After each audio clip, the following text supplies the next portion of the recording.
Thank you very much, Erica and Wen, for that introduction. Once again, good morning no, sa ating mga kasamahan, lalo-lalo na sa ating mga kapatid no, from regions and divisions who are joining us online. Nakikita ko sila na naka-online yung ating mga kapatid na division and regional DRRM coordinators. And of course, no, our most important persons no, na in-invite din natin to join us are our parents, no, learners. They are also encouraged to join us. Our DepEd personnel, no, most importantly, because of course the main of purpose of this DepEd order is to really inform, no, all our stakeholders, especially our students, our learners, no, and DepEd personnel. All right. So before I proceed to my presentation, let me present to you the members of the team no, who will join me in presenting the content of this DepEd Order number 22 series of 2024 on the DepEd's revised guidelines on class and work suspensions in times of disasters and emergencies. All right, so joining us online, of course, our regional and division DRRM coordinators. Yan, nakikita natin sila, mga naka-online po, no? And of course, we are happy to see all our learners nationwide, no, and parents. I know they are also online. May mga ilang nakikita na rin kami mga nagko-comments. Ayan. O mga paisa-isa na po. Hello, yan. Good afternoon. Good morning daw from different regions and division, no, ng ating bansa. We are happy to meet you virtually because you know the aim of this online orientation is to really provide information, no, and proper guidance and technical assistance somehow to all our regional and division DRM coordinators, no, DepEd offices, and most especially our DepEd personnel at the school level. Because of course, no, the primary goal is to really guide our learners and DepEd personnel on how to really ensure safety and protection, no, of our stakeholders. All right. So once again, welcome to the online orientation of DepEd Order number 22, series of 2024 on revised guidelines on class and work suspensions in schools in times of disasters and emergencies. But before I begin to my presentation, allow me to present to you my colleagues, no, of Disaster Risk Reduction and Management Service, and they will be joining me to present to you and discuss the content of DO22 series of 2024. So let me begin with the focal of disaster preparedness and disaster preparedness focal person for capacity building. No, he is no other than Rizaldi Arau, technical assistant 2 of DRRMS, and of course, the one who is in charge of response and early recovery focal person for also for CATB of DRRMS. We have David Mendoza, who will also discuss one of the speakers this morning. And lastly, we have Charlene Omboy, our focal person for rehab and recovery, also to discuss the some of the parts of our DepEd Order number 22 series of 2024. All right, so I think we are ready to learn and how to understand the content of DepEd Order number 22 so that we will be able to also guide our colleagues, no, especially at the school level. Now, for the outline of our online discussion, okay, to guide you in our discussion this morning, of course, the first part of the DO is all about the background, the rationale of the issuance of DepEd Order number 22, series of 2024. So what is the intent of the DO? Why do we need to revise the guidelines on class suspension in school? And what triggers the revision, and of course, you know, the scope of the implementation of that DepEd order.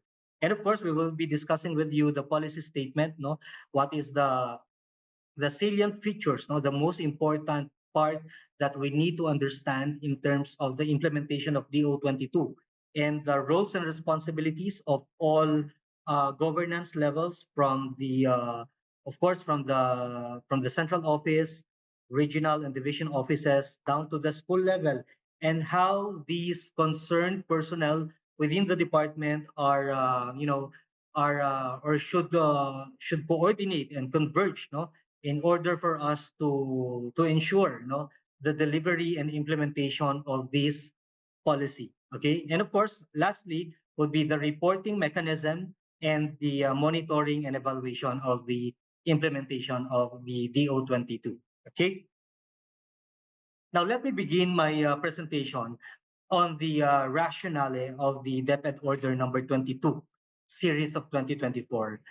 When the Department of Education, no, issued this policy, the primary objective is to really ensure the protection, the safety, no, of our both learners and teaching and non-teaching personnel, no, in times of disasters and emergencies. So why do we need to underscore the this these salient features of the policy? Because the mandate of disaster risk reduction and management service is to ensure and safeguard not just the education investment, no, but most importantly, the lives of our learners and teachers and non-teaching personnel. And we are able to do that, no, through the implementation of this DO, particularly from the impacts of the disasters and emergencies. At the same time, it is also our intent when we release, no, this issuance, the uh, the importance of balancing the quality of education, because we all know the impacts of disasters and emergencies in our learning continuity, particularly in the quality of learning of our students, no.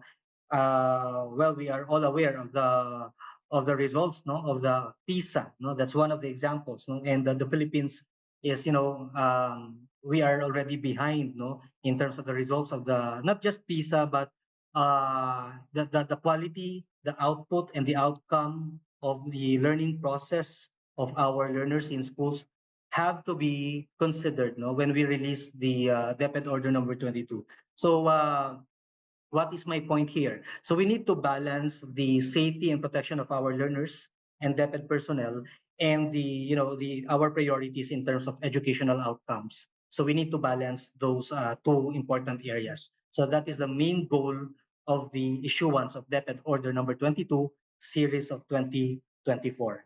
Okay, and of course, underscoring the various mechanisms of the Department of Education when we face, how to handle and implement the class suspension in times of disasters, no, and emergencies, particularly typhoon, earthquake. So how do we manage that when in times of these uh, calamities? So we need to make sure that these various mechanisms are in place. Who delivers it? And what is the accountability, the responsibilities of each and everyone. So we need to underscore those areas in order for us to really ensure that these principles are really promoted, no, even at the school level. Now, for the scope of this policy, it is important to note that when DO22, no, was issued in just last year, no, the December of last year, it is clear that all public schools nationwide, no, are advised to follow the content of the DO from the implementation until towards the monitoring and evaluation. So meaning all public schools from kinder to senior high school, no, including the community learning centers, no, under the alternative learning system, of course, no, they are instructed to really comply, with the provisions of this DepEd order. And all others like private schools, the other um, education institutions such as the higher educations, they are also encouraged not to follow the DepEd order in terms of the smooth implementation of facilitation of class suspension in person, class suspension in times of disasters and emergencies in education sector, is really in place. All right. Now, for the policy statement, let me pin down item number one. Okay. So for item number one, of course, we all know that the of Education is really prioritizing the welfare, the safety and security of all learners nationwide, and that includes our DepEd teaching and non-teaching personnel. This is in times of disasters and emergencies. Even prior to the disasters, prior the impacts of disasters, preparedness for response, during response, even towards rehabilitation and recovery, with respect to the impacts of disasters. We really need to ensure that the mechanisms on safety, welfare, and security are really promoted by the department at all levels. Second is to ensure the protection of course, again, our learners, personnel, including their families, in terms of physical, psychosocial, and academic well-being. Why? Because we buy in the idea that the learners cannot really proceed to classes, particularly in-person classes. Now, when their mental health is disturbed, given the impacts of disasters and emergencies, so we really need to install, various measures in terms of, providing protection uh, of their mental health, both physical, emotional, and social well-being of these stakeholders. This includes, specifically, the suspension of classes and work in schools in times of disasters. Now, when we speak about disasters brought by or arising from both natural and human-induced hazards, examples are tropical cyclone, for natural hazards, earthquake. For human-induced, we have some armed conflict incidents and some fire incidents, reported to us. So these are examples of the natural and human-induced hazards that need to be considered when we facilitate class suspension or face-to-face class suspension in schools. Also, part of this item number two is the interventions needed to ensure mitigation of the impacts of these disruptions in classes. So we need to make sure that we do not just facilitate class suspension, but we ensure that there is an option, there is an alternative to face-to-face classes, to in-person classes. Because, as an educational or learning institution, it is our primary mandate to really provide quality education and making sure that this quality education is accessible by all. Meaning by all, we have to be inclusive, so regardless of the status of learners, they have to be provided with, again, basic quality education. All right. And of course, the roles and responsibilities of the concerned stakeholders. Also, we need to highlight that it is not just the role of our DepEd personnel, particularly our teaching and non-teaching personnel. We all believe that education is something that has to be promoted by all stakeholders, by all sectors, because yes, we heard this, that it takes a village, to raise a child. And when we do that, when we say that, it has to be supported, by all stakeholders and sectors within the government and even outside the government, to really ensure that the quality education is actually delivered in times of disasters and emergencies. Now, for the third policy statement, we need to acknowledge that there are some affected and vulnerable sectors or group of learners that we have, in terms of the context of basic education sector. And these differentiated needs of learners have to be addressed in times of disasters. So what do I mean by this? We need to make sure that there is an available and accessible learning interventions tailored fit to the needs of this, a specific group or vulnerable group of learners. That is why, part of our discussion, part of the template that will be presented to you in a while, will be how to ensure that these mechanisms are really in place. No? So may template po kami na ipapakita sa inyo at ipipresent para masiguro na that all schools have are really complying to this particular item policy statement. For the fourth one is to also give value, that there are some personnel who are required to provide, special services during emergencies. So we have to, what is this? We have to accept the fact that in times of disasters, there are identified, non-teaching personnel, maybe kung ito man ay school DRR coordinators at the school level that needs to, or that is in charge to ensure the safety and protection of the educational investment, and that these equipment are really in place to make sure that the interventions are, ready, for implementation. So yung mga ganitong mechanisms po yung hina-highlight ng policy on DO22 to ensure that that our goal is really attainable, and um, implementable when we deliver it. Okay, particularly part of the DO22 is the discussion on typhoons and tropical cyclones. All right. The heavy rainfall and flooding. Okay, how do we facilitate class suspension in terms of these type of calamities, earthquakes? Part also of the discussion is the power outages or interruption, extreme heat condition, which we always nowadays we experience this, even especially in the recent years, the low air quality produced by some volcanic activities, and other emergencies and hazards that are actually relevant when it comes to ensuring safety, protection, and welfare of our learners and personnel. And of course, we will be discussing how to facilitate localized or granular suspension, meaning very specific to a particular locality. All right. So I think we're done with the overall background of the O22. So let me begin.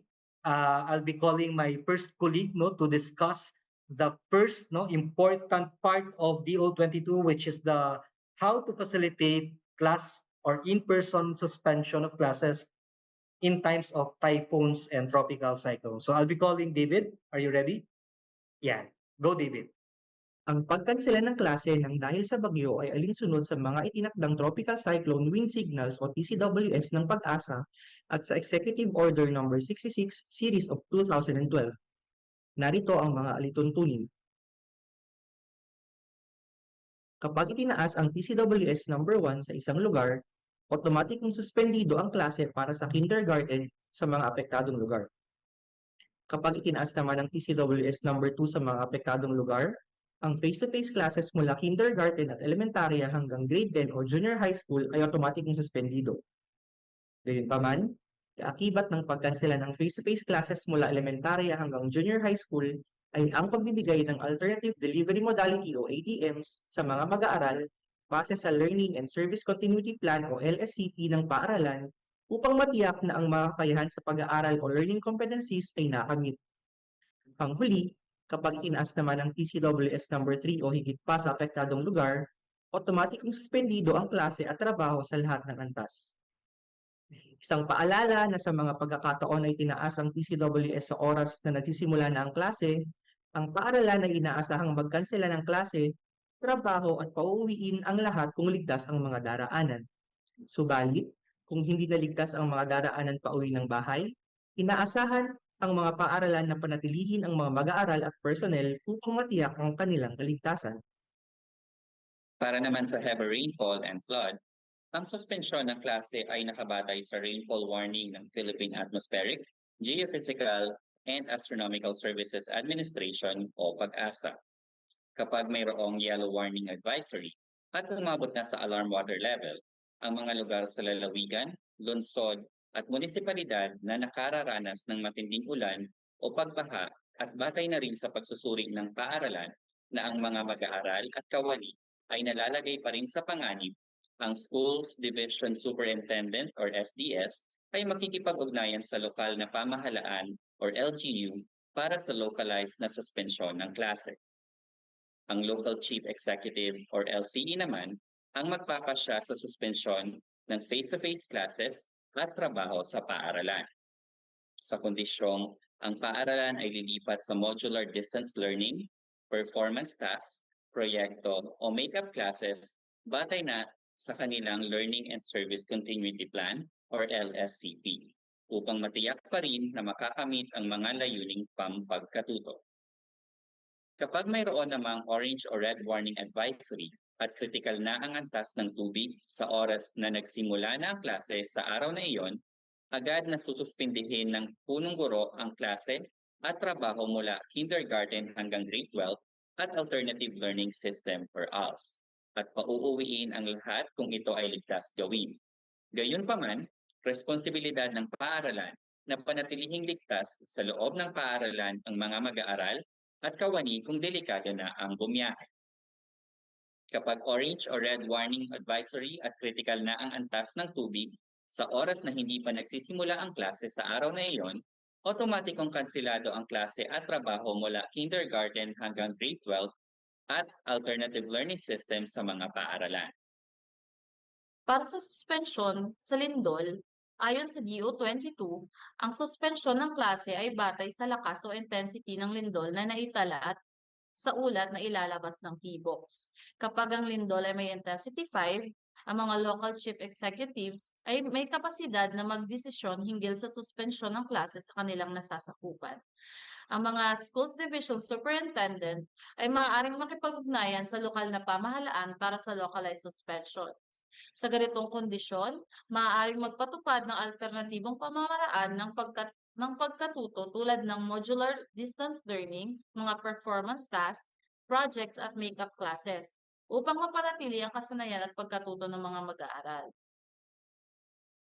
Kung ang lindol naman ay may intensity 6 o higit pa, automatic ang suspension na ipapatupad sa lahat ng pampublikong paaralan, pati na rin sa alternative learning system. Sa ganitong mga pagkakataon, hindi na magpapatuloy ang klase at ang mga mag-aaral ay papauwiin upang maiwasan ang panganib. Kung ang lindol ay naganap habang nagkaklase, kailangan sundin ang mga safety procedures gaya na lamang ng duck cover and hold at ang paaralan ay may obligasyong panatilihin ng mga mag-aaral at kawani kung ang pagbalik sa kanilang tahanan ay magdudulot ng panganib. Tanging kapag ligtas na, ay papayagan na ng paaralan ang mga mag-aaral at kawani na umuwi. Ang mga punong guro rin ay may responsibilidad na humingi ng tulong mula sa tamang ahensya upang magsagawa ng pagsusuri sa kaligtasan ng mga school buildings bago payagan ang mga mag-aaral at kawani na bumalik sa loob ng paaralan. Para naman sa power outages, power interruptions, and brownouts, walang otomatikong pagsususpindi ng klase sa oras ng pagkawala ng kuryente, pagkaantala o brownout. Sa extreme heat condition, walang otomatikong pagsususpindi ng klase dahil sa matinding init ng panahon. Gayunpaman, kung hindi na talaga matiis ang init, maaaring gamitin ng Local Chief Executive or LCE ang kanyang kapangyarihan upang magsagawa ng localized na pagsususpindi ng klase batay sa sitwasyon sa kanilang nasasakupan. Ang Schools Division Superintendent or SDS ay makikipag-ugnayan sa mga local government units or LGUs para sa localized na pagsususpende ng klase. Basta't ang mga paaralan ay lilipat sa modular distance learning, paggawa ng performance tasks, proyekto o makeup classes upang matiyak na makakamit pa rin ang mga kinakailangang learning competencies.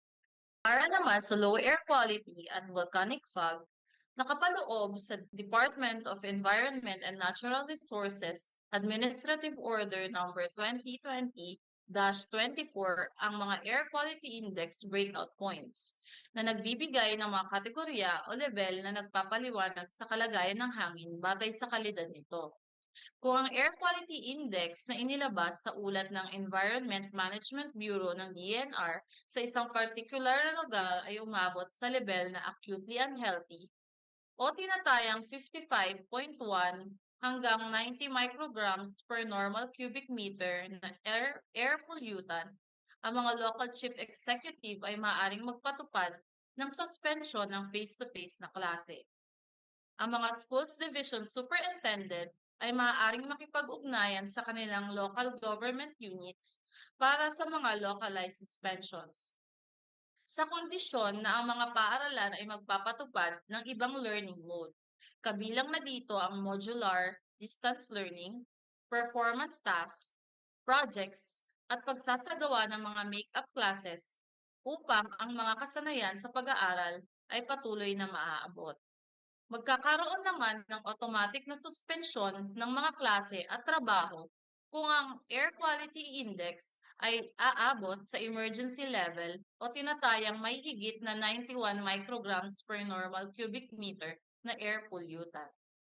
Para sa ibang mga kalamidad, emergencies at panganib na hindi nabanggit na maaaring magbanta sa kapakanan at kaligtasan ng mga mag-aaral at school personnel, ang school head o ang district o division ALS coordinator ay maaaring magdeklara ng pagsuspindi ng klase at trabaho kung kinakailangan. Kailangan lamang na may sapat na koordinasyon sa local chief executive at schools division superintendent bago gawin ang anumang desisyon upang matiyak ang maayos at ligtas na pagdedesisyon sa lahat. All right. Thank you very much, David, Riz, and Clean, no, for your sharing of the content of DO22 in relation to the various hazards, no, that we face. But let me emphasize, no, some important reminders, no, lalo na po dun sa na-mention ni David kanina, no, kung naalala ninyo kung paano yung mechanism ng suspend ng in-person classes, no, during tropical cyclone, no, and typhoon. If you remember our previous DO, no, that's DO 37 if I'm not mistaken, DepEd order number 37 on class suspension, no, before DO 22. Because our latest DO on class suspension is DO 22 series of 2024. So prior to the issuance of DO 22, we had DepEd order number 37, no? Ito rin yung guidelines on class suspension. Doon sa DO 37, if you may remember that on DO 37, okay, the mechanisms on the suspension of in-person classes, no, or face-to-face classes is regardless of tropical cyclone warning signal. So meaning, basta may warning signal, kahit signal number 1 pa yan, automatic may class suspension na tayo. Di ba? Naalala niyo po yun. Ayan, o yan, may mga nagla-like, no, sa ating mga online participants. Thank you po, no, for still listening to us. Okay, thank you very much for being responsive. But now, no, kaya ko po siya ine-emphasize, no, with the recent DO22, yun po yung medyo kaibahan lang niya, no, para at least you know how to explain to your students, no, to your learners and teachers that with the recent DO22, no, what is the difference is that the class suspension of in-person classes is based on signal warning signal, tropical cyclone warning signal. So kung signal number 1, no, kinder lang muna, yung mga ganon, no, as explained earlier by David. All right? So yun lang po yun. That's for tropical cyclone and typhoon, no? And allow me also to underscore the heavy rainfall and flooding, no, which was also explained earlier. If you happen to read DO22, nakalagay po dyan heavy rainfall and flood, no, doon sa mismong DepEd order, no. But it doesn't mean, no, na kapag ang isang school, no, or province, for instance, no, ay nagkaroon ng flooding, no, pero wala namang heavy rainfall, or vice versa, may heavy rainfall but no flooding at all, no, ay hindi na po siya magsususpend ng klase. Okay? Pwede pa rin po siyang magsuspend ng klase. So hindi po prerequisite yung isa sa isa, no. So meaning kung heavy rainfall yung nararanasan nyo lang at walang flooding, you can still facilitate suspension of in-person classes. The same manner that you experience flooding alone but no heavy rainfall. So bakit ko po ito sinasabi? Because we have already reports from the ground, directly from our schools, that there are schools really experiencing na nagkakaroon sila ng sudden flooding, pero wala namang ulan, bumabaha na lang bigla. And we accept that reality. Why? Because maybe these schools are located or situated in the playing field, and then yung upper portion ng kanila, let's say for instance yung source of water kaya nagkaroon ng sudden flooding coming from the upper land, so pwedeng ganun, umuulan sa bundok tapos bumuhos bigla yung tubig doon sa mababang lugar, and they experience flooding even without heavy rainfall, because heavy rainfall only experienced by the schools upper land.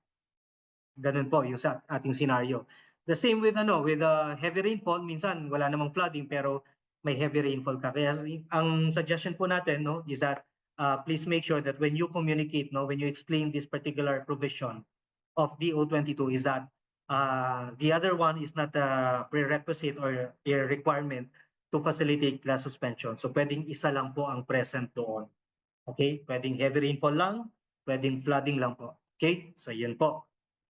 All right, so that's it, and maybe I can go on now with the next provision of DepEd Order number 22.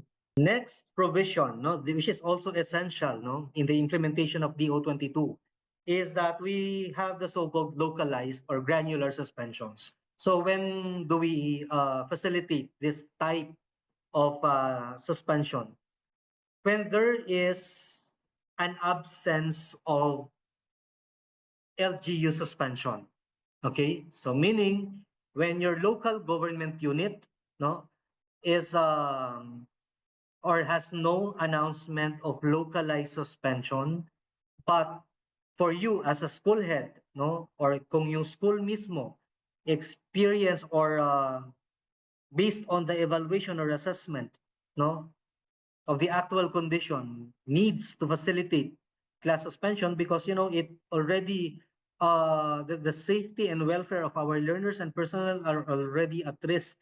So you can facilitate class suspension, in-person class suspension. So ito po yung tinatawag nating localized or granular suspension of in-person classes. Okay, so meaning in case of torrential rain, kasi minsan, di ba, kaya hindi nag-a-announce yung LGU kasi walang advisory natatanggap coming from PAG-ASA na heavy rainfall advisory. So bakit mag-a-announce si LGU? Okay? So pero may torrential rain na nangyayari or very specific heavy rainfall in one of the places within the local government unit. So that happens, So when that school is located to that specific locality, that is experience torrential rain, very specific heavy rainfall, that school can facilitate granular suspension. All you need to do is to ensure that there is proper coordination between DepEd, and local government unit. Meaning, dahil hindi si LGU ang nagsuspend ng klase kasi nga wala po tayong localized suspension na in-announce si LGU at si school, ang may intensyon na mag-suspend ng klase, then of course, at the level of school head, he or she must coordinate properly with the school's division office, and the same is advised to the school division office. The SDS shall be the one to coordinate to local government unit to inform the LGU of the granular suspension. All right. Of course, in case of localized and specific flooding in the area of the school premises, ito po yung sinasabi natin, at ito yung mga provisions na pwede natin siyang i-facilitate, okay? That's for the natural hazards such as heavy rainfall or flooding, okay? For in the case of earthquake, so what we do is that if there is an intensity, no? Intensity, kahit mababa lang po yung intensity, it could be 2, 3, or even intensity 4 lang, no? But based on the assessment, especially on the infrastructure, no? Or building assessment, the it is already unsafe, no, for our learners to go back, no, to and proceed their classes. Then we may also facilitate granular suspension, no? Kahit yan ay intensity 3 lang, intensity 4. Because sometimes there are scenarios that there are already previous earthquakes in the school, no, experienced by the school or even in the community. Pero yung sa mga previous earthquake na yon, yun yung nag-trigger. Kaya doon sa succeeding earthquake ay medyo, medyo na-shake na yung or na-affect yung tinatawag na structural integrity ng mga school building natin. So possible that you may also facilitate class suspension, no, to that specific incident, no, for earthquake. Also, in cases of power outages or interruptions, no, that last more than half a school day, no, and making classrooms already uncomfortable for learning or even unsafe already, no, for teachers and learners, because alam naman natin yung mga health condition ng ating mga estudyante, no, so dapat inaalam natin yan. I know you have your profile, no, about your learners who are at risk, no, to this kind of health condition. So, and it exacerbates the condition of power outages, no. So dahil sa ganung condition, when the learning environment is no longer, no, enabling the quality of learning of our students, then with the leadership of our school head, they may facilitate in-person class suspension. Okay. For the temperature po, no, or in terms of the experience that we have recently in terms of heat index, no, in our classrooms, in our schools, or in other learning spaces, no, when based on the assessment of schools, when we say assessment of schools, of course we are not expert to this, no, or sometimes we may need equipment, no, to determine the specific heat index, no, to our locality, particularly to our schools. Or we may need to coordinate, no, to our with the concerned authorities, no, within our locality to determine the heat index. If we are not sure about that, since we have no data, siguro naman kayang-kaya natin yun as teachers, no, na nakikita yung itsura ng ating mga learners, no.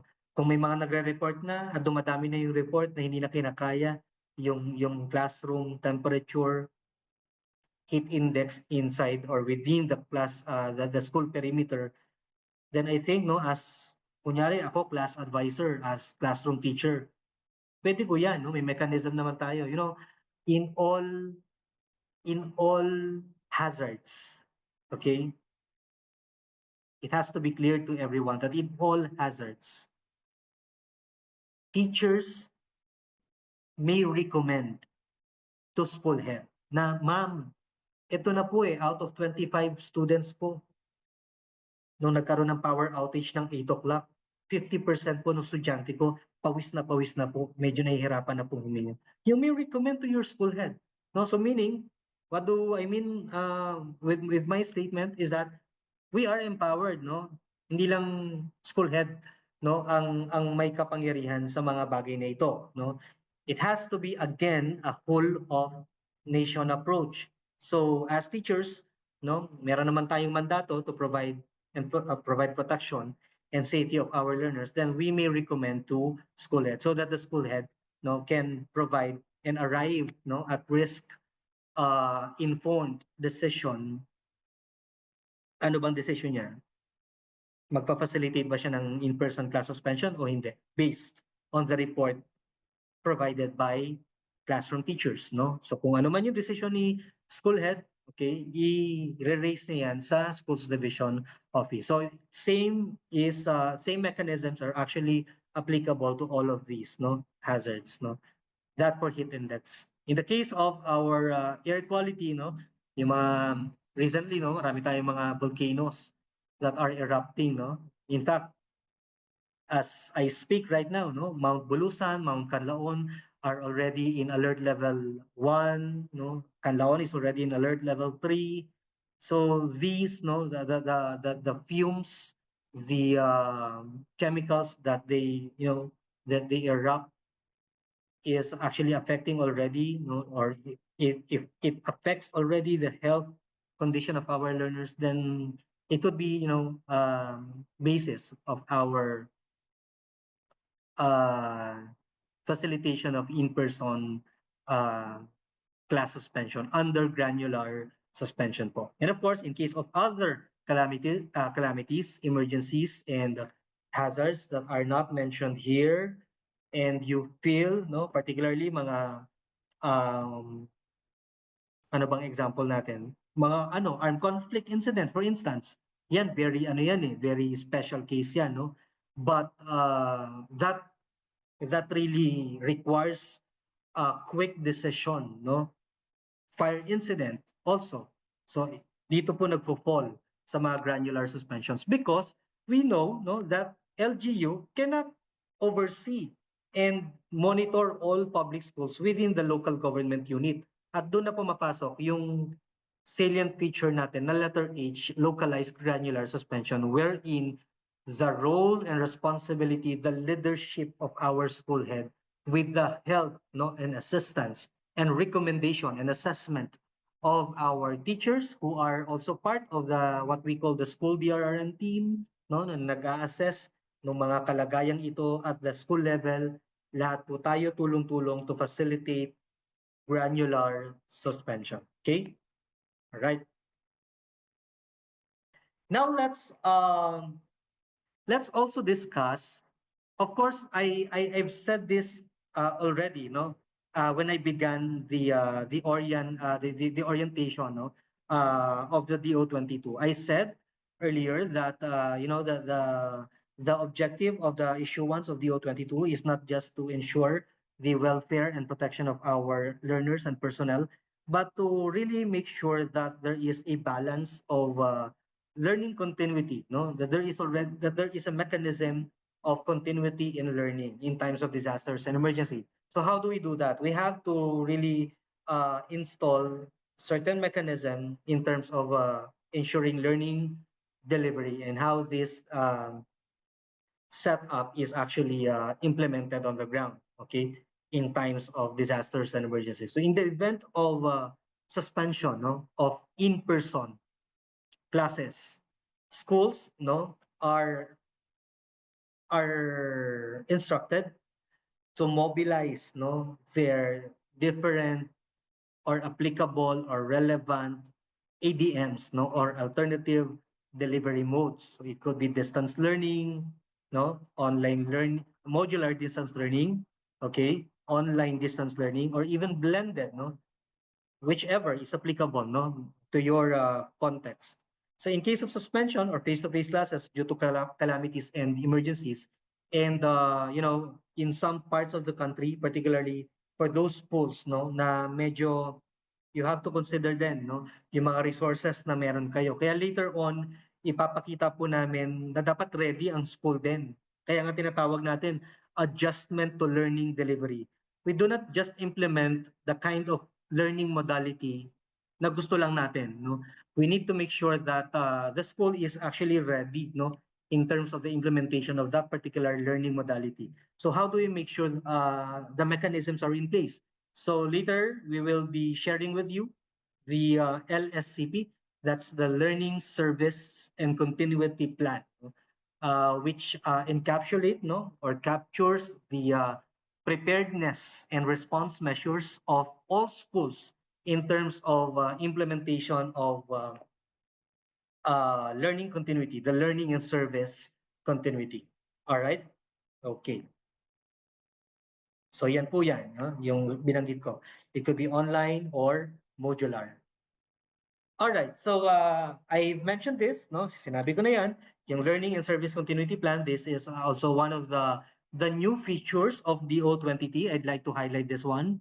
It is the new feature, the salient feature of learning service of DO22. That's the LSCP, And our role here is to provide necessary technical assistance. You can ask your queries later on, no, regarding how to formulate, no, may template ba nito? Sino ba dapat gumawa nito? Ano ba dapat ang laman nito? Anong scope, no, na tinatawag natin na LSCP. So, but it has to be clear that the schools, no, all schools in fact, no, hindi lang po ito out of, we have more than 47,000 public schools nationwide.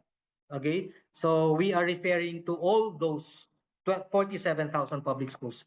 You must have an available and ready learning and service continuity plan. All right. Okay. So how do we do this? Of course, the later on I'll be showing the template, no, but at this point in time, I'll be explaining just some important notes now when we develop the LSCP. Okay, number one, you have to identify the suitable ADM, no, or applicable ADM to your school. Okay. Of course, when we do this, we have to consider so many factors, no. And when we speak about implementation of ADM, you have to not just consider the capacity of the school, but the absorptive capacity of the learners, because at the end of the day, the most important personality here is the learners, no, because they are the ones receiving our services and making sure that the learning is actually transferred to them. Okay, so we have to really consider this one. Of course, learning resources have to be utilized, okay? And that will form part of the template. The storage and safekeeping procedures and protocol, kasama po yan, the standard procedures of mobilization of school personnel, okay? Papakita po natin yan, how, important po yun, no? That we are ready, that there are already identified school personnel, be it teaching or non-teaching personnel, who delivers the module, who is in charge of providing online facility, in case the school has decided to, opt to use online learning modality, mga ganyan. The technical assistance plan should also be included in the LSCP, okay, on how to implement ADM. Technical assistance meaning because not all teachers, no, especially new teachers, are trained already on ADM implementation. So we need to include that as part of our technical assistance, okay, in our plan. Okay, the conduct of makeup classes, no, that should form part of it. How do we source out the needed resources that we have identified in the plan, okay?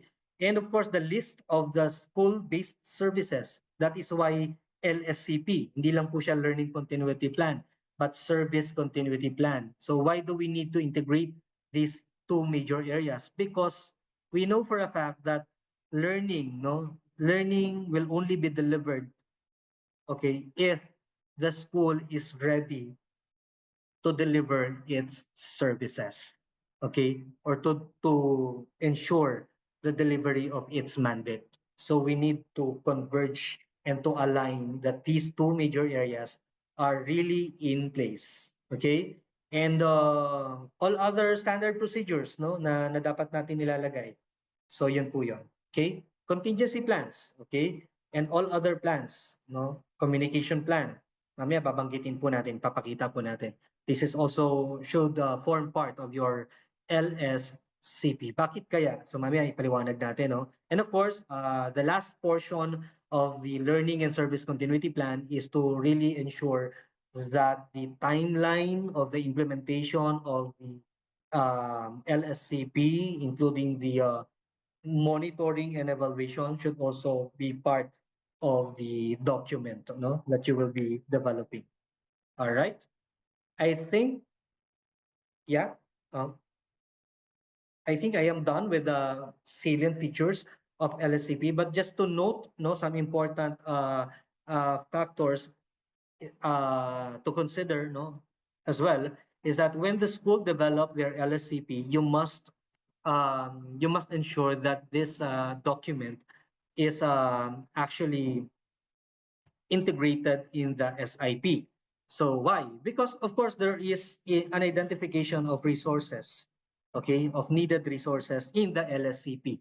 So if it is not included in your SIP, no, mahihirapan po ang school na mag-source out ng funding allocation because well alam yan kabisado yan ng ating mga school head lalo na no that all our budget allocation should be backed up no by this kind of document SIP or school improvement plan, and I think it's very timely no because this year no tama no Weng, Erica no, please confirm this year 2025 yeah, is the same year for the formulation of SIP. Yeah.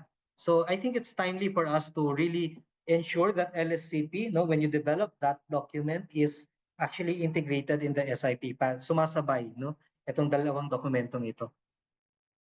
Para may budget po tayo, no? Because the plans, if not supported by budget or if not backed up by budget, is just a plan, no, but it will never be implemented. It's hard to be implemented. All right.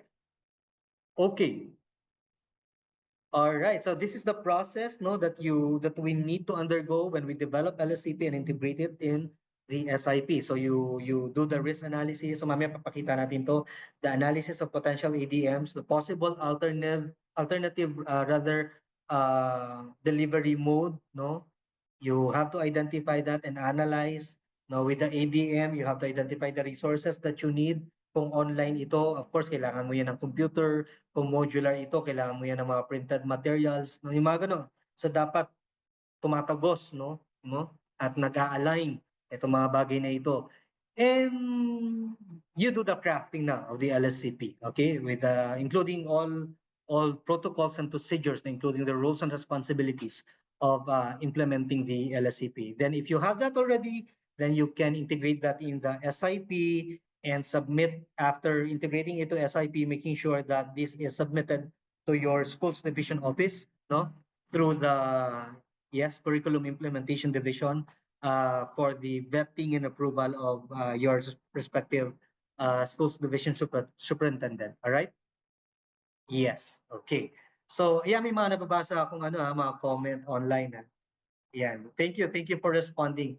Yeah, actually may mga tanong na akong nakikita, but we will accommodate actually the questions in our Q&A portion later on. No? So for the meantime, ito po muna.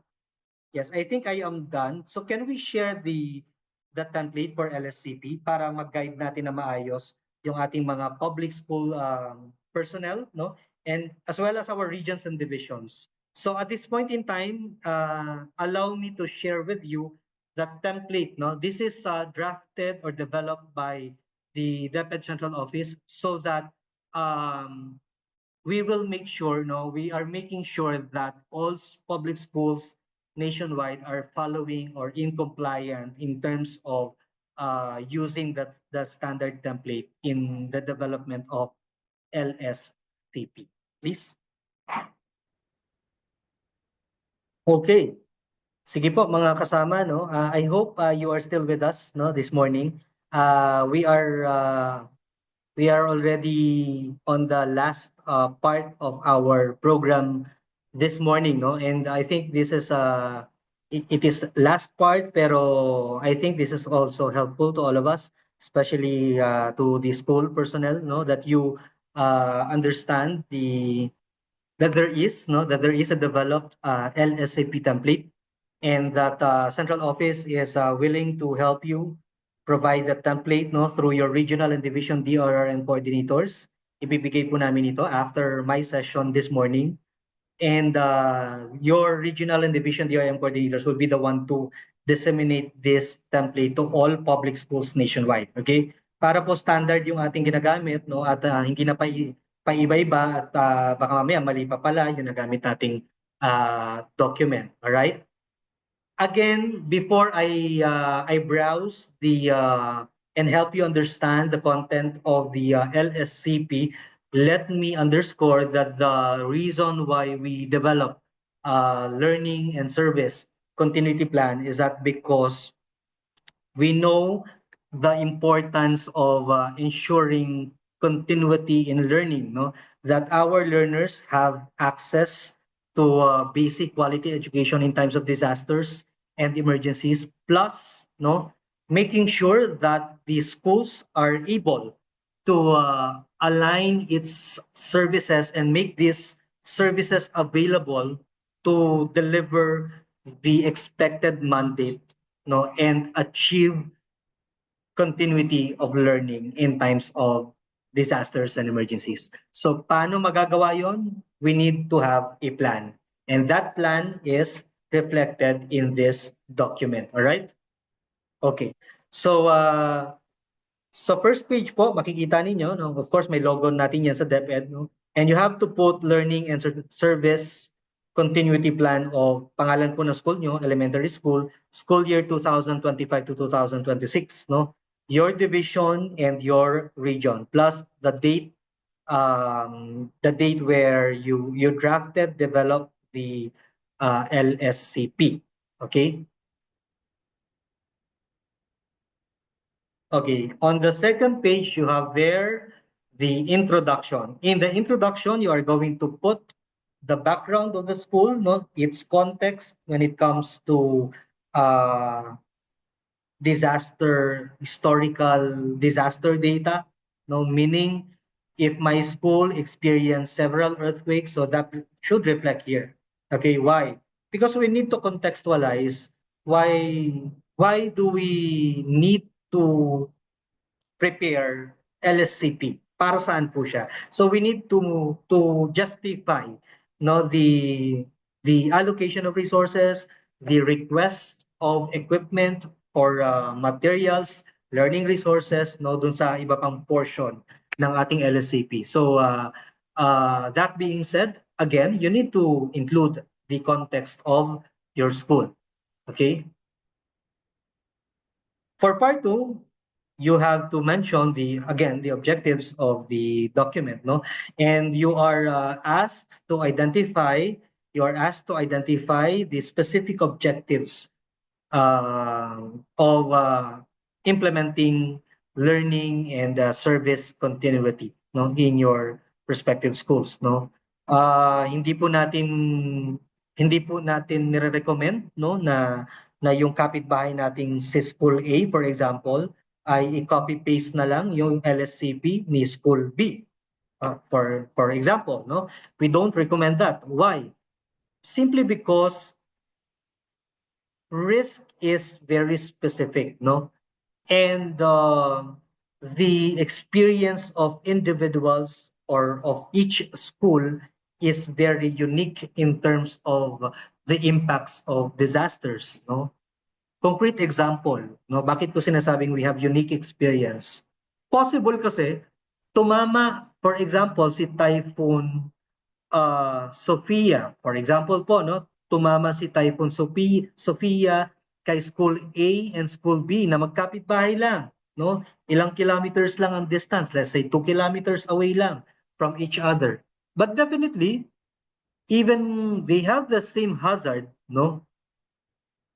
They may experience different impacts because I am certain that the capacity of School A is not perfectly the same or comparable, no, to School B. Magkaiba sila ng capacity. Capacity would mean pwedeng out of 100 teachers ni School A, yung 50 sa kanila may trained na sa basic life support, pwedeng ganun, because that is another form of capacity, no? Or pwedeng si School B, out of 100 students, 1:1 yung kanilang learning resources. Hindi lang 1:1, sumusobra pa, umaapaw pa. Why? Because they have so many partners, no? At hindi lahat ng partners ay available or present, no? Nationwide, yung mga ganun. So may mga unique needs at may unique capacities ang bawat school. So again, it's not recommended to, to just borrow the LSCP of your neighboring school and just copy it, no? So we don't recommend that. So you have to really develop your own, no, by going through this process. At ito na nga po, no, binibigay na nga po namin sa inyo yung template para hindi na po kayo mahirapan, because I know sa sobrang dami, no, nung mga documents na inyong ginagawa, kailangan nating, kumbaga, wag na nating pahirapan ang mga buhay-buhay natin, no? And we receive a lot of feedbacks, no, from schools, in fact, from our regions and divisions, that they are requesting standard template on an LSCP, no, for them to have a smooth implementation on the ground. So eto na po yung sagot po natin diyan, no. And for the next part is the scope, no. For the scope, kung napansin niyo, no, ang nilagay po natin diyan is yung mga various hazards na meron po tayo. And I need to clarify this one, no, that LSCP is a all hazards, all risk approach document, no. So meaning hindi po siya katulad ng contingency plan na specific to a particular hazard, no. Ito po ay pwede niyo pong i-identify lahat ng mga hazards na meron po or available, no, sa school na meron kayo. All right? For the next part, we have ayan na. Okay. I think if you're able to if you have encountered DO22, no, nakikita po itong mga pinipresent ko sa inyo. We actually based the template, no, on the DO22 issuance, no. So wala po kami ditong ni-reinvent or wala kaming dinagdag na data or information, but we just based the template, no, on the issuance of DO22. And if you look at the DO22 now, sino po may hawak ng ng DO22? Raise of hands nga po, please. Or thumbs up. Or heart. Ayan, nagta-thumbs up sila. Ayan. Nakikita. Ayan, thank you very much po from our participants from Visayas. Ayan, good morning. Ayan. So at least, ano pa sila ha? Nakikinig pa po. Ayan. Kung hawak niyo po yung copy niyo ng DO22, look at the annexes. No? May Annex A po dyan, may Annex B. So yung pagkakasunod-sunod po no, ng mga information needed or identified no, as requested in annexes are actually examples of what we captured in the template that we are currently projecting, okay, in our screen or on our screen. Okay, so for part 4, risk assessment, okay, if you notice, we have several columns here, no? We have a matrix here that showing the risk, no? Several risks, no? When you say risk, no? I-capture nyo na rito yung mga different hazards, different threats, even the different incidents that you experience, your school experience in the past, no? Or pwede rin naman itong mga pwedeng structural din po ito, no? Or pwedeng human factor ito, itong risk na ito. Oh, yes, pwede rin namang risk po 'yon, yung human factor. Why? For example, paano bang example natin na human factor? Wala kayong school head, for example, yan. O, di ba? It could be a risk, no? If there is no available leader in the school. Why? The risk is no one will assume leadership. No one will be accountable in times of disaster kung wala pa kayong assigned school head. Or I know may mga assigned OIC naman kayo dyan. Pero hindi naman natin masasabi na laging available sila, no? For instance, or baka may emergency or may, yun nga, biglaan, no? Or impacts ng disaster, sila talaga yung casualty, yung mga ganyan. So dapat we need to include that in our scenario. Okay? So nilalaro po natin yung mga example na para at least meron na idea how to fill out the template. So that's for the first column. For the second and third column, no, napansin nyo, it's likelihood and severity. So, anuhin nyo na lang po yan. So, meron na po tayong mga sample criteria na pwedeng guidance po nyo. So, you can put high, okay, kung yung particular hazard or threat no, na na-identify ninyo sa first column and the risk is tagged as 5+ occurrences. So, meaning, for example, nagkaroon ng fire incident no sa school nyo. Yung fire incident na yan is you had it just last year, no? Just last year you had it twice. Imagine 2 beses sa isang taon. So kung 2 beses sa isang taon yan, that's already medium to high. Okay? Based on the criteria, no? Set under likelihood. So lalagay nyo medium. Ganun lang po siya. Okay? So you should base your data on your historical experiences. Okay?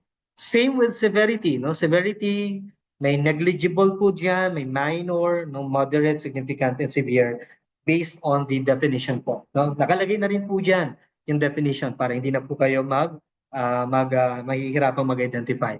And then of course we have potential impacts, no, in terms of the total number of class days lost, no, for that particular incident. For example, nung nasunog yung school, no, si school A nasunog, totally devastated ang school, no, and it's hard for school to really recover, no, and resume normal classes. Kasi ang nasunog sa kanila, 2 classrooms. Okay? So bibilangin niyo yon. Ilan ba yung possible school days lost doon or class days lost doon? At ilan yung learners na involved diyan? So ika-count niya rin yan. So you need to identify that. Okay? Okay, number lang naman po ang ilalagay natin dito. Number. Okay? And of course, potential vulnerabilities, no? So kung fire incident yung pinag-uusapan natin, of course, structural integrity yung pinag-uusapan, probably the building will no longer be, are no longer structurally sound in terms of safety of students, no, when resuming classes. So baka kailangan na ma-provide ng tinatawag natin temporary learning space, no. Yan nowadays, no, especially the DRMS, we are now introducing, no, babanggitin ko na lang din, no, a new intervention na kung saan we already have a package in one, nandun na po lahat, yung temporary learning space, nandun na rin po yung teacher's kits, learner's kits, no. We are introducing it and hopefully within this year, we will be able to implement this para at least magiging part na po yan ng ating response, preparedness and response interventions, no, for the impacts of disasters. All right. Okay, so for part 5, there is there we have the profiling of learners. Okay, profiling of learners, and why do we need to include this in the template? Because I think I have mentioned this earlier that when you identify the appropriate ADM, okay, applicable for your school or to your students, is that you have to consider the type of learners that you have, okay? And when doing it, you have to map out the following factors, no? Dapat alam mo yung grade level, ilan sila, no? Because that matters, no? Of course, iba ang modules ng grade 1 sa grade 6, yung mga ganyan. That's why we need to include grade level here. Okay, the reading ability, no, of our learners, that must be included, no. Of course, there is appropriate intervention for that. Okay, the access to learning resources and materials, saan ba yan nakastore, sino bang magbibigay dyan, you have to consider that too. Okay, availability of parents is also important, no, especially when we implement modular. Yes, very good.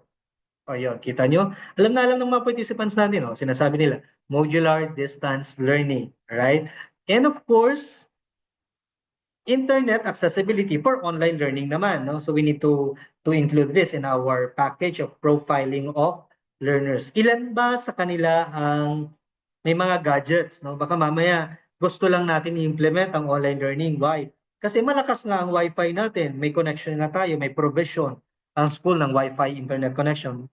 Pero yung learners naman natin, no, they don't have sufficient resources, no. So we need again to be inclusive, as that's part of our values, no.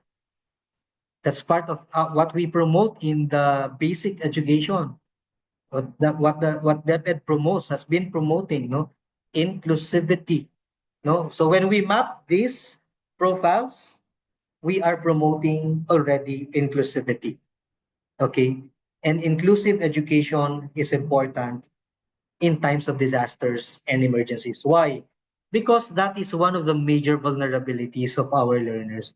Alam mo yun, apektado na nga sila ng bagyo. So many layers of vulnerability pa, no, yung kanilang na-experience. Affected na sila, so in terms of economy, hirap na sila sa buhay, dagdagan pa ng kanilang reading ability, no, wala pa silang parents sa bahay na kasama. All of this, no, pag nagsama-sama ito, I cannot imagine, kaya ba talaga ng online distance modality ito? Is it really our planned modular distance learning is, or MDL, is feasible when we do it. So we have to be sensitive, no, to the different needs of our learners. That's what we want to, to underscore in this particular part of LSCP template. All right? So ganun lang po siya kadali. Lagay niyo yung learner's profile considerations on the first column sa left side, and on the right side, you pin down the number of learners. Ilan sila dyan? Okay? Per consideration. All right? So after you have identified, no, the profile of your learners, so syempre, madali na sa inyong malaman anong applicable learning modality ang pwede sa kanila. Kasi kung reading ability, ang problema ng mga bata and half of your population in class, for example, grade 1, pero nung pumasok sila sa iyo bilang grade 1, June pa lang eh. 'Di ba? Ganyan yung mga context karamihan ng ating mga schools, no? June pa lang. So syempre nag-i-start pa lang 'yan. Tumama na agad yung bagyo. Because disasters are, no, it cannot be planned. We just experience it anytime. Minsan pa nga, unprepared pa tayo eh. So with this LSCP template, we can be more prepared.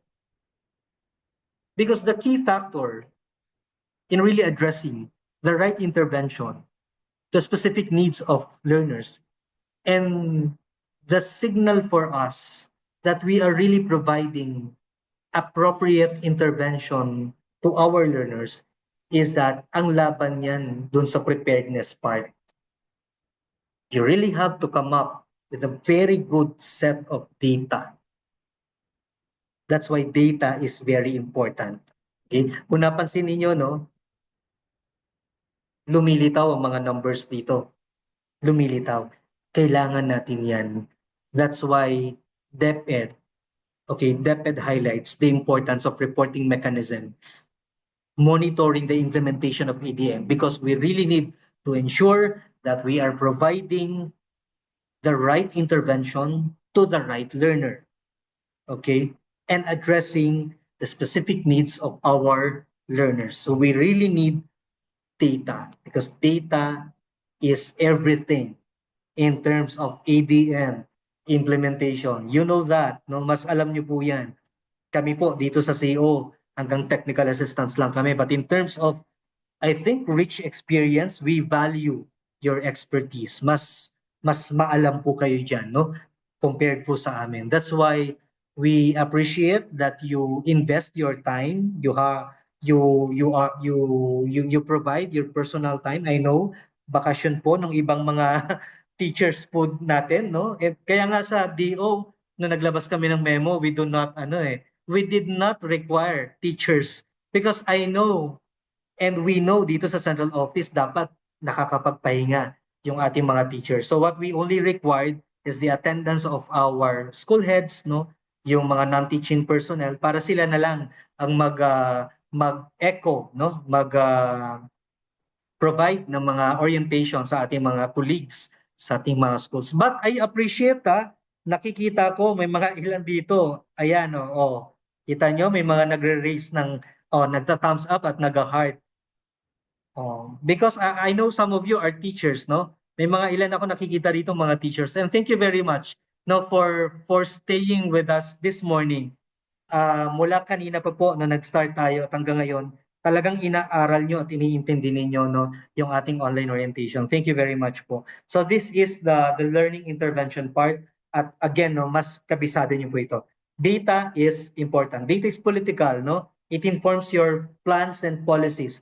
Kami sa CO, we base our data, the issuance of our policy based on data na binibigay po ninyo sa baba. So bakit ba kami nagre-revise ng policy on class suspension? Ito na lang mismo.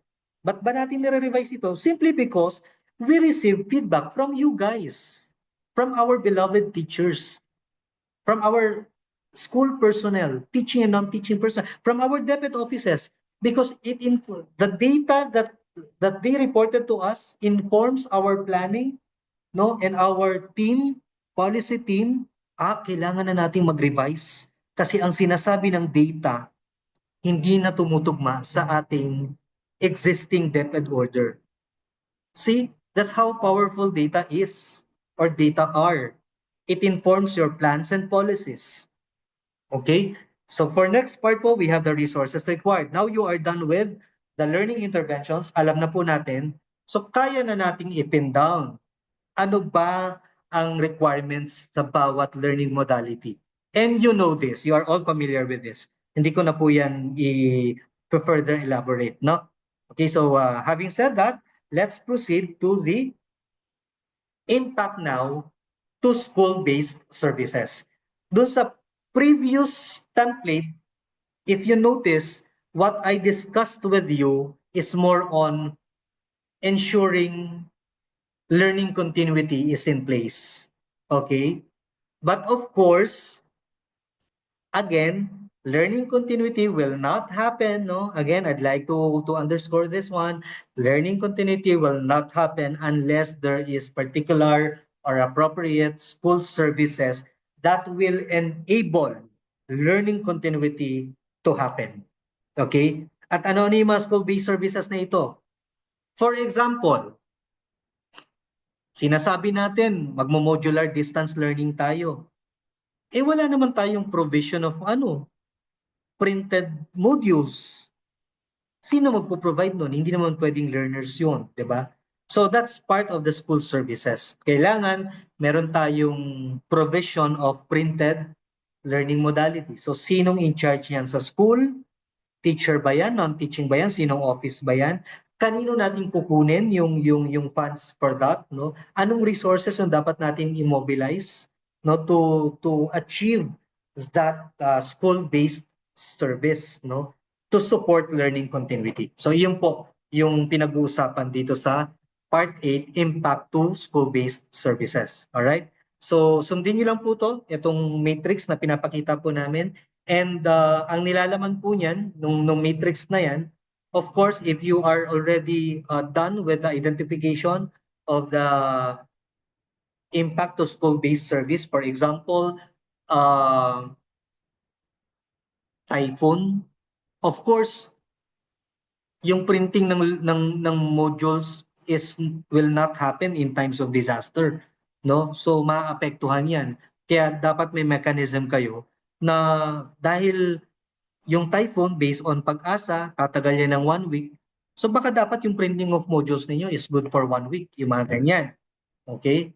Kung 1:1 ba yan?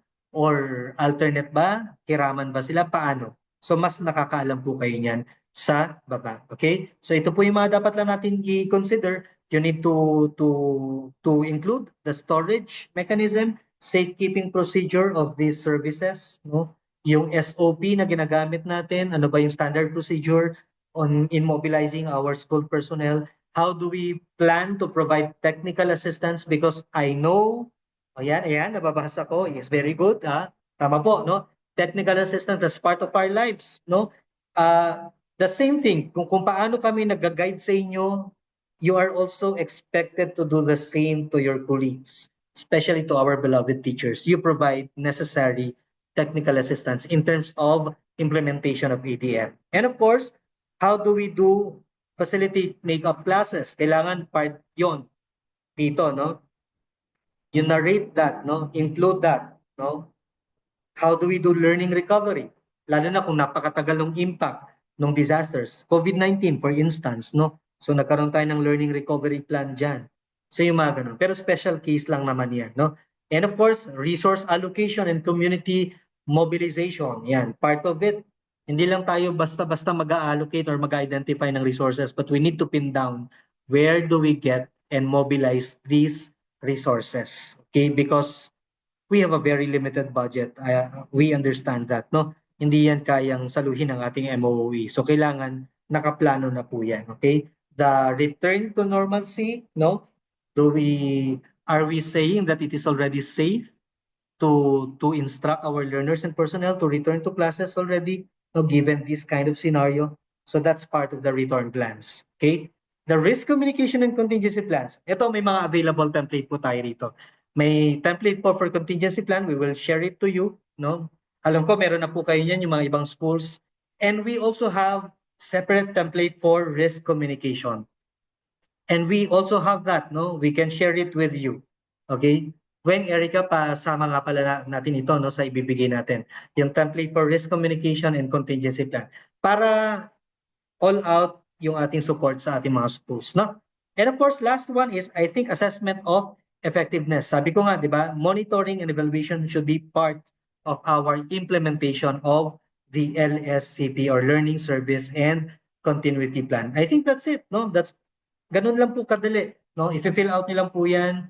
May mga sample na rin po tayong mga sagot diyan para mas madali na po sa part po ninyo. I think that's it, no? For our, yes, LSCP template. Okay, so maybe we can proceed now to the last portion of the policy, the conduct of makeup classes. So just to remind everyone that when the different learning modalities, no, are not visible, implementing to your schools, just make sure that there is a mechanism on, conducting makeup classes, because school heads, no, are allowed to do consultation with their teachers, with their concerned stakeholders, parents, and guardians in making sure that makeup classes are actually being implemented, no, to ensure that those learners who miss their in-person classes are able to catch up, in terms of the learning, the missed learning competencies, no. Importante po yan because again, we uphold the principle of while we promote welfare and safety of learners, we still uphold and recognize the importance of uninterrupted learning, no, of our students. Another part is the maintenance of workforce, no, and activation of DRN teams. This is also stipulated in the policy wherein we advise that all schools, no, affected schools, no, when these are implemented, no, and you are affected by disasters and emergencies, just make sure that there are assigned personnel that are in charge of ensuring the education investment, no, such as the classroom, school building equipment, no, na maayos ito, kumbaga hindi nawala, no, at protected, no, secured yung ating mga school facilities. So in doing so, we need to somehow identify prior, no, beforehand na magkaroon ng disaster. Dapat existing po ito. Meron tayong tinatawag na school DRN team. I know most of the schools nationwide have this already, no, this kind of mechanism. And the composition of the school DRN team should be composed of not just non-teaching personnel, because we understand, no, that there is a recent DO designating non-teaching personnel to be the school DRM coordinator, no, but it doesn't discount the fact that we need to help one another, no, and these teaching and non-teaching personnel should be the one, no, helping the school and be activated, no, as part of the school DRM team. Siyempre, pag may lindol, for example, hindi naman yan pinipili lang mga non-teaching personnel ang affected pag may lindol. Lahat naman tayo affected, no? And that's the rationale behind when we establish the school DRM team. It has to be everyone should be involved, particularly the teaching and non-teaching personnel. All right? Okay. And of course, the teachers may implement the EDMs to support the learning continuity, but just make sure that when you implement EDM, it has to, subject to the provision of the department order, no, in terms of the implementation of the ADM in schools, no. All right. Again, let me remind everyone that the central office, both regions and divisions and schools, no, shall activate their DRRM teams, no, to prepare, monitor, and respond to the situation. So hindi lang po kayo dyan sa school ang may tinatawag na DRRM team, no? The DepEd offices, including us dito sa central office, may mga finorm po kami na DRRM team, at makakatulong po ito, no, to assess, to monitor, implement, and even respond, no, to the impacts of disasters, no. Mahalaga po ang role na ginagampanan ng mga members ng TRRM team. Okay?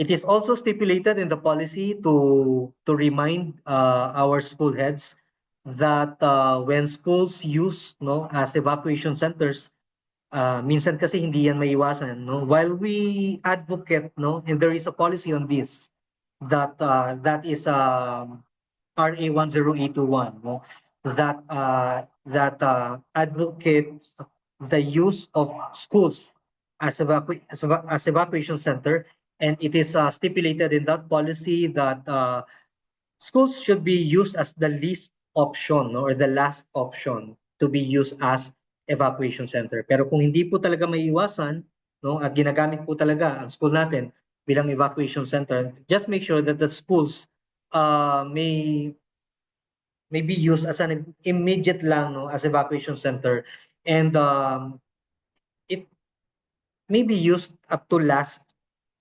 siguro maximum na na 15 days, and if it exceeds to 15 days, just coordinate with the respective local government unit to be the one to make necessary arrangement na. For instance, kung talagang prolong na siya and permanent na yung evacuation, that they have to identify permanent evacuation facility. Why? Because of course we have to exercise our mandate too, as DepEd. And the mandate of the department is to really make sure that continuity of learning is actually in place in all schools nationwide. So we cannot perform that mandate if the schools are used as evacuation centers, for the long time. All right. Yan, provision of psychological first aid. And we are all aware, we are fully aware that all regions nationwide, that 17 regions, yan, kasama yung NIR.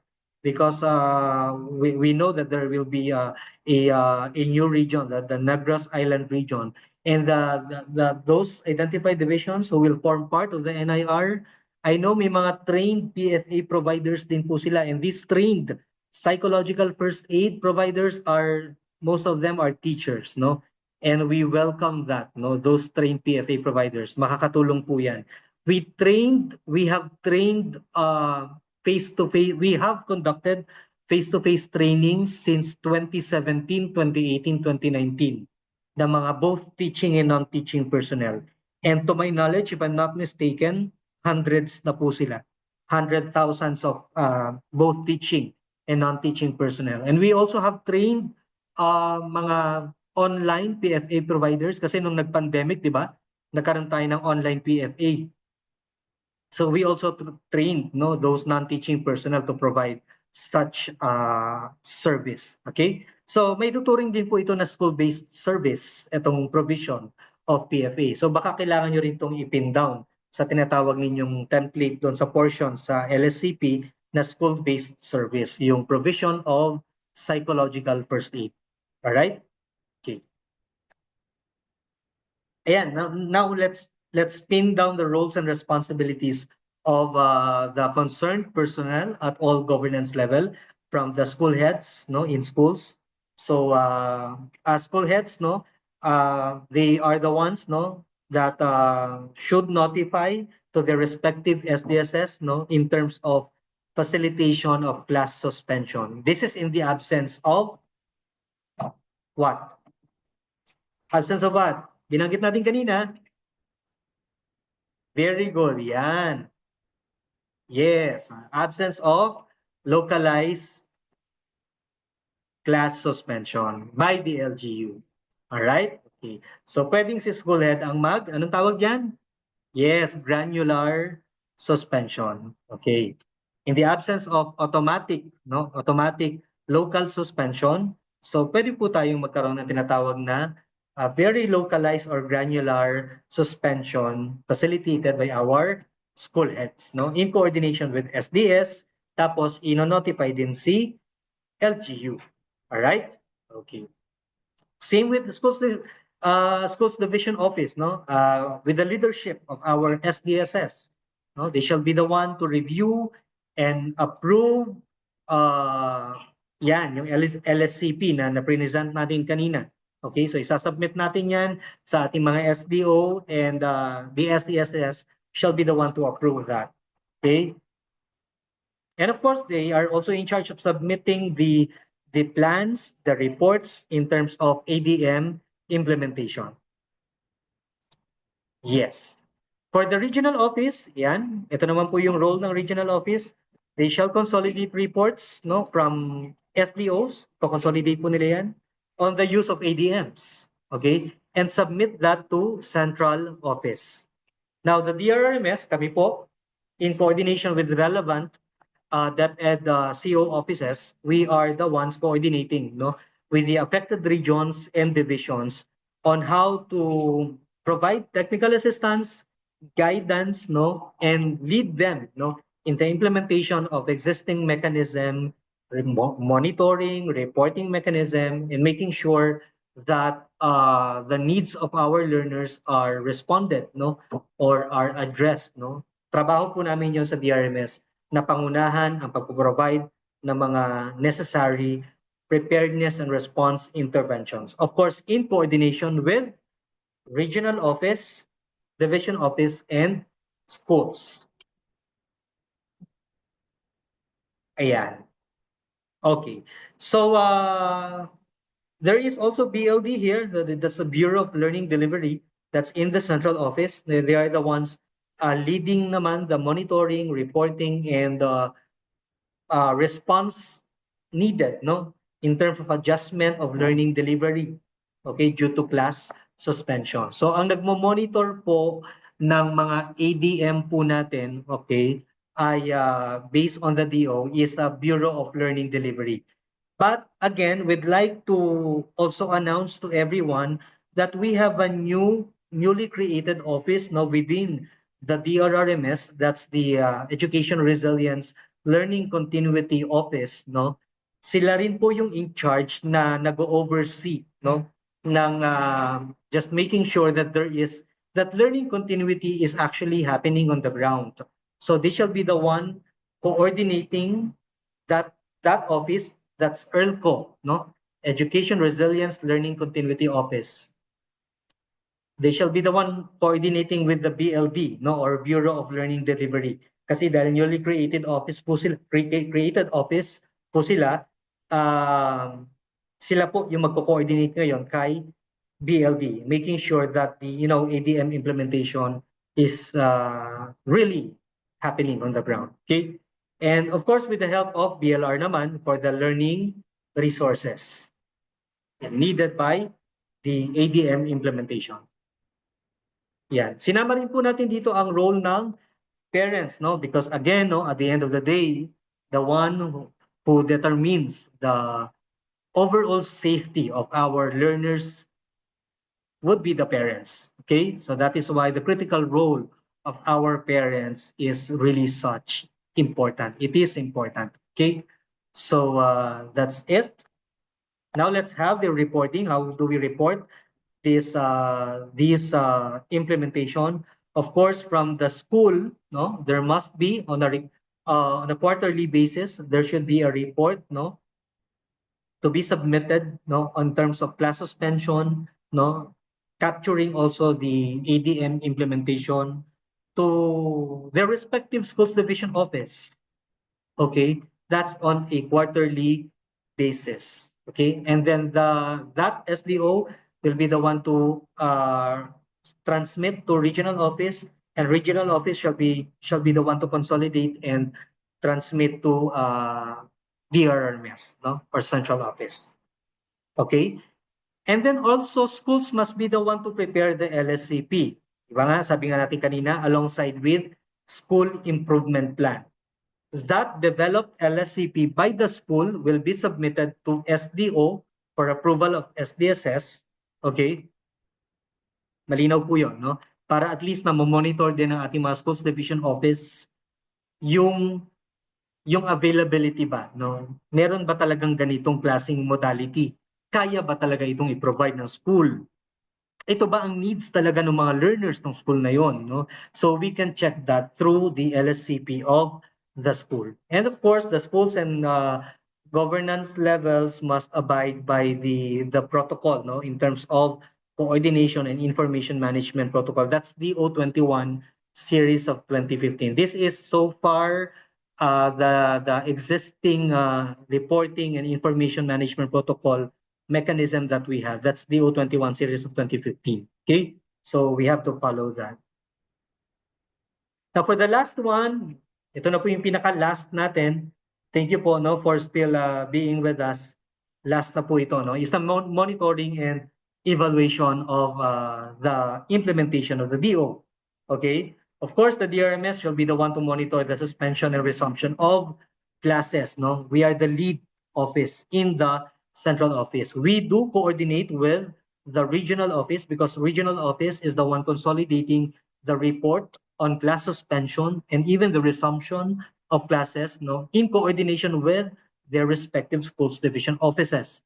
And of course, si DO naman, kumukuha rin niya ng report galing mismo sa school. So ganun po yung ating reporting mechanism. Okay? The BLD shall be the one to regularly monitor again, no, the effectiveness of ADM during disasters.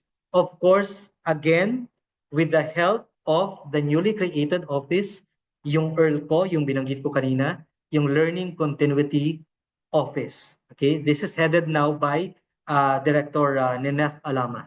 All right? Okay. And of course, the SDOs must establish a structured feedback mechanism.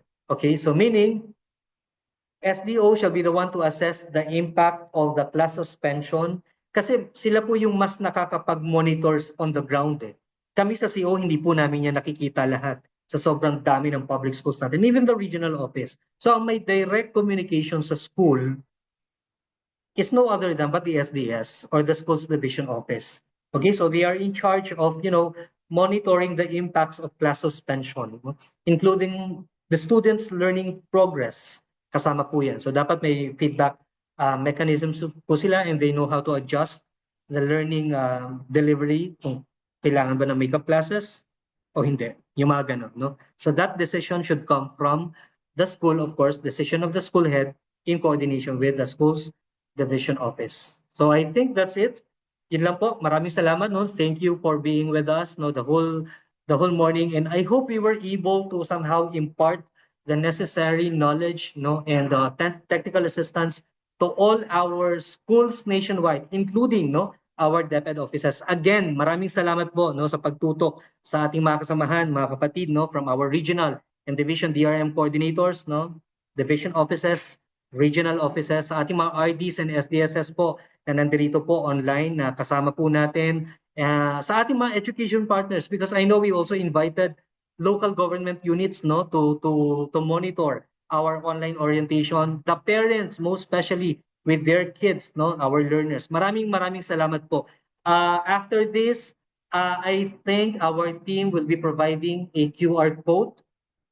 Yeah, available na ba yung QR code natin?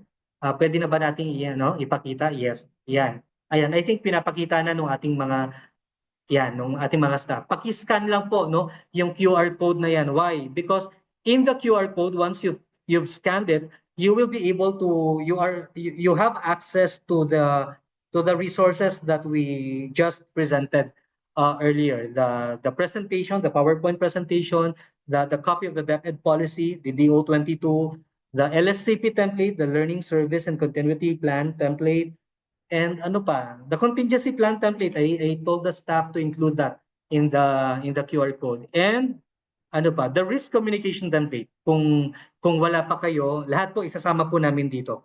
Nandiyan po yan lahat sa QR code. So yun po. Once again, thank you very much and good morning.